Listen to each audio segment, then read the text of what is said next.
I feel sometimes we're like a world-class athlete with a pebble in our shoe. There is one part of the British system that seems to be on the blink. If Parliament were a laptop, then the screen would be showing, I'm afraid, the pizza wheel of doom. If Parliament were a school, Ofsted would be shutting it down or putting it in special measures. If Parliament were a reality TV show, then the whole lot of us, I'm afraid, would have been voted out of the jungle by now. But at least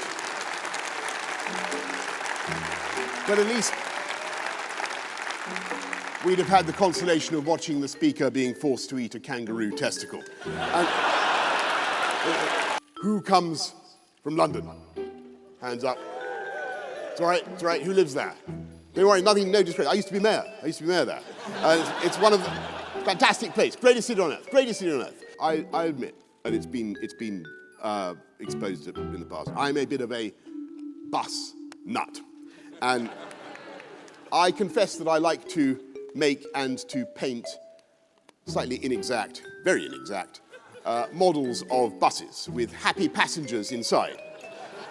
And I'm going to follow the example of my friend Sajid Javid, who gave a brilliant speech. I'm going to quote that supreme authority in my family, my mother. And I know that there are some keen students of alleged divisions in my family on matters of the EU. But I want you to know, conference, that I have kept my ace up my sleeve. My mother voted leave.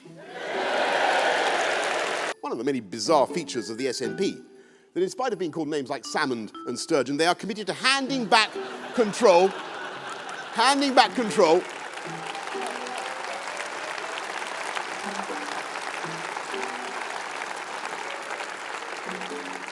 They want to hand back control of those fish to the EU.